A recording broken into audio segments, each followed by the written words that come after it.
ejemplo, con 15 años yo tenía ya absolutamente decidido que iba a estudiar clásicas, eso lo sabía, me interesaba el mundo romano y lo griego muchísimo, y pensaba que era prácticamente imposible intentar entender mi mundo contemporáneo sin empezar desde tan atrás. Estaba siempre ahí, como el paisaje. La historia hay que investigarla, no es el relato que aparece a primera vista delante de nosotros, porque la historia de España se ha construido sobre toneladas de propaganda que cayeron sobre ella desde el siglo XVI en adelante, y por supuesto la versión protestante de esa historia está construida sobre los pilares de la leyenda negra, irremediablemente. Todos esos prejuicios hispanófobos fueron asumidos más tarde por el liberalismo, y realmente a principios del siglo XX no había nadie que se cuestionara que la historia de España pudiera no haber sido una historia de intolerancia religiosa y persecuciones, pudiera no haber sido una historia de ignorancia, pudiera no haber sido una historia de atraso o pudiera no haber sido una historia de masacres sobre pueblos indígenas. Bueno, yo empecé a interesarme por el problema de la leyenda negra, pienso que en el momento en que me di cuenta, estudiando Roma, que los romanos habían tenido en su historia un fenómeno muy parecido a ese. ¿Contra qué podía ir de un romano? Contra su reputación, ¿no? Pues eso sucedió luego en el caso del Imperio Español y muy visiblemente contra los Estados Unidos de América en estos tiempos, y ha ocurrido también contra Rusia. Me interesaba bastante añadir un capítulo sobre Rusia, porque para la opinión pública española ni siquiera la palabra rusofobia, el lector español ni siquiera es consciente de que tiene una visión de los rusos que ha sido absolutamente fabricada en un momento determinado. El imperio es una apertura al mundo que te obliga a mezclar lenguas, a tratar con desconocidos, a intentar estructurar políticamente. Todos los imperios son multinacionales, multirraciales y normalmente multirreligiosos. Y para poderlos llevar adelante es necesario una mano izquierda enorme, una cantidad extraordinaria, no muy propia del ser humano, de tolerancia y de capacidad de pacto y de capacidad de entendimiento con quien no se parece a ti absolutamente en nada. Y esos pueblos terminan agotándose y por lo tanto, digamos, pudriéndose hacia el interior, ¿no? Así acabó Roma, como el Imperio Español se fue consumiendo internamente. Y no lo veremos porque al Imperio Americano le queda todavía un tiempo largo, pero ya veremos cómo Estados Unidos sufre el mismo proceso ese hacia el interior. Los imperios avanzan siempre, por ejemplo, por replicación de sí mismos, no estableciendo colonias. Como España, cuando se expandió, reprodujo las instituciones de Castilla y sus modos de organización allá donde fue, y nunca creó un sistema jurídico aparte para esos territorios. Todos los súbditos de Felipe IV eran súbditos de Felipe IV, indios o no indios, mestizos o no mestizos. Esto, el colonialismo jamás, es decir, el colonialismo se basa profundamente en la distinción entre la metrópoli y sus colonias. Sus estatutos jurídicos están absolutamente diferenciados. El indio nacido en la India no tiene pasaporte británico, nunca. Llamamos Imperio Británico a la expansión por la India y otros territorios, duró 70 años, más no pudo durar, porque o el imperio ofrece más de lo que quita, o el imperio integra, o el imperio no permanece.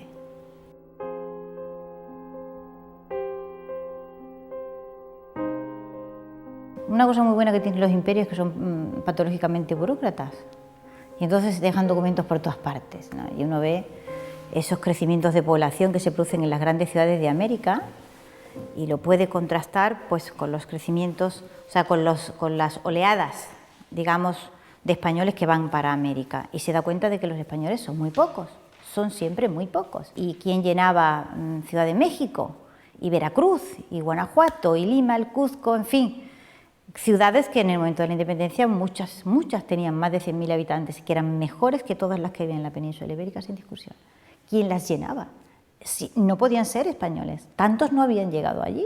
Es decir, tenemos en la cabeza la idea de que Hispanoamérica es pobre. Hispanoamérica es pobre ahora. Hispanoamérica no era pobre cuando se independizó, en absoluto. Era muy rica. La primera manifestación seria y sólida de hispanofobia está en el humanismo italiano. O sea, la idea de que España es un país medieval, por ejemplo, es del humanismo italiano. Tachan el imperio que les molesta como medieval, porque ser medieval para ellos era lo peor que se podía hacer. Es decir, los españoles, para los humanistas, no solo eran atrasados, o sea, medievales, sino que además habían mezclado, tenían un trozo de historia muy rara, ¿no? Y se habían mezclado con judíos y se habían mezclado con moros. Y eso además era absolutamente conocido. El teatro de Lope de Vega demuestra que estos prejuicios los españoles los conocían a la perfección. Y no les importaba nada. La gente se reía de aquello y le daba completamente igual, que es una actitud que es muy frecuente también en los imperios, de la misma forma que los romanos se tomaran a chifla y se lo tomaron más de una vez y de dos y de muchas, las cosas que los griegos escribían sobre ellos y los judíos, Flavio Josefo, etc. Pues los españoles en su época también se lo tomaban a broma. O sea, mientras el imperio, digamos, mantiene el espíritu alto y el espíritu, digamos, de superación de sí mismo, el espíritu de frontera, puede ser consciente y le puede afectar, pero no demasiado. Eso empieza a afectar después. Pues ¿en qué momento empieza a bajar? Pues empieza a bajar claramente en el momento en que se empiezan a asumir como verdaderos todos los tópicos hispanófobos que va repitiendo la Ilustración. Y ese momento es la segunda mitad del siglo XVIII. Después de esa maravilla, no exagero, ¿no?, que es el siglo de oro español, el siglo XVIII es letal, o sea, es helador, absolutamente, se congela, la literatura se congela, porque el estilo ilustrado que habían traído los Borbones era impropio absolutamente de lo que había sido el estilo de la cultura española. Eso era algo que aquí uno no se puede imaginar a un señor como Lope de Vega en un salón, ni a un Cervantes en un salón. Esta gente iba por libre en la vida y no tenían vinculación alguna con los círculos de poder, lo cual les mantenía la lengua muy suelta. Y eso fue una ventaja extraordinaria, es decir, esas críticas feroces cervantinas, esos sonetos de cachondeo total, hasta el último poeta de la última Mesoncillo de Madrid era capaz de escribir un soneto contra Felipe II, se quedaba tan pancho y no le pasaba absolutamente nada, ¿no? Es después cuando el estilo cambia, se asume absolutamente todos los tópicos franceses que llegan empapados, interesadamente, claro está, de las ideas de la España atrasada, la España intolerante, la España que venían repitiéndose desde el protestantismo y aún de antes, y se produce un fenómeno que no ha dejado de producirse hasta el día de hoy y forma parte del carné de ser un intelectual español que seas muy hispanófobo, que hayas asumido los tópicos de la leyenda negra, que seas con tu país no crítico, hipercrítico, con razón o sin ella. Es decir, es que nosotros hemos estudiado una versión de la historia de Europa que está escrita en el siglo XIX y que es el resultado, primero, del nacionalismo alemán, el italiano también, y que en esa época es también la época en que se reescribe la historia del supuesto imperio británico en el momento de gran expansión, la época victoriana. Es decir, hay tres reescrituras simultáneas de la historia de Europa, cada una de ellas encaminadas a justificar determinadas cosas. Porque la mentalidad protestante ha funcionado siempre, como todas las mentalidades duales, crecen y triunfan generando un enemigo. El protestantismo funciona con esa mentalidad dual y los nacionalismos también. Y el problema es que España está en el disco duro de varios nacionalismos, no me refiero a los que nosotros tenemos ahora en nuestras versiones folclóricas locales, sino de varios nacionalismos europeos muy profundamente incrustados. Es decir, la idea de que España ha sido la que ha estorbado el desarrollo de distintos países europeos está en el nacionalismo alemán hasta los tuétanos, cuando ya los españoles estaban completamente al margen de esta historia y no pensaban en ello ni nada, de nada, la gente del 98. Por ejemplo, en el otro lado lo comprendo, lo que no puedo comprender es la actitud suicida. Es decir, mientras el país era grande, mientras era un imperio, mientras podía defenderse en el mundo, mientras tenía su real de A8, imponía su moneda donde quería, etcétera, etcétera, pues diga usted de mí lo que dé la gana, que a mí me da igual. Pero una vez que ese imperio se divide en pequeñas naciones y nosotros ahora somos una muy pequeña nación, arrastrando una historia tremenda que puede ser utilizada contra nosotros en cualquier momento, el empeñarse en ignorar ese hecho, me parece verdaderamente suicida. Hemos visto en igualdad de condiciones cómo las primas de riesgo españolas eran siempre superiores a las de cualquier otro país. ¿Por qué?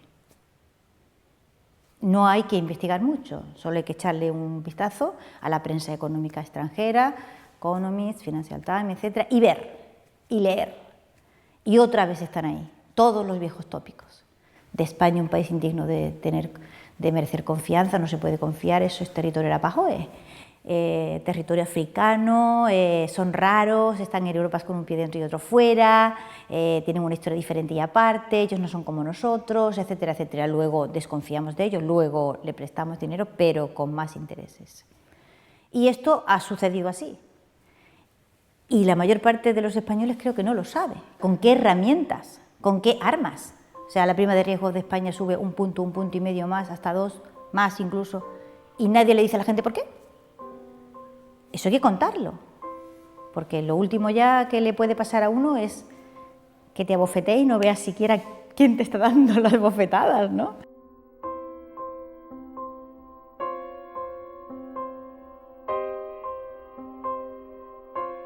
La verdad os hará libres, quizás sea cierto, pero a mí tampoco me importa. Quiero decir que la verdad es la verdad, os haga libres o no. La verdad es la verdad y merece ser conocida.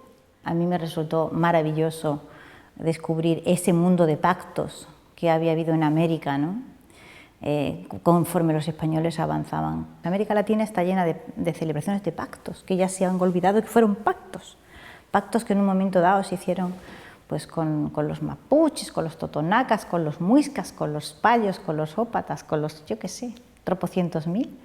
Con ellos se pactó y se hicieron alianzas que duraron siglos. Merece ser mejor conocido, mucho mejor conocido y mucho mejor estudiado de lo que lo ha sido, porque ha sido realmente uno de los grandes momentos de la historia de la humanidad, sin duda. No porque sea nuestro, nosotros no tenemos ya nada que ver con ese imperio, eso lo digo al final, le sienta mal a todo el mundo, pero hay que aceptar el hecho de que ese imperio existió y dejó de existir.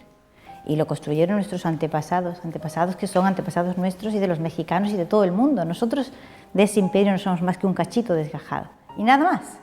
Pero ese imperio fue un momentazo tremendo en la historia y merece, yo creo que en algún momento llegará a ser mejor conocido de lo que lo es y mejor estudiado de lo que lo es. De los grandes imperios de la historia de la humanidad, desde luego el español fue uno y no cabe en absoluto avergonzarse de él. Habrá que avergonzarse de todo lo que hemos hecho después, pero de aquellos 3 siglos y medio, desde luego, no hay vergüenza posible.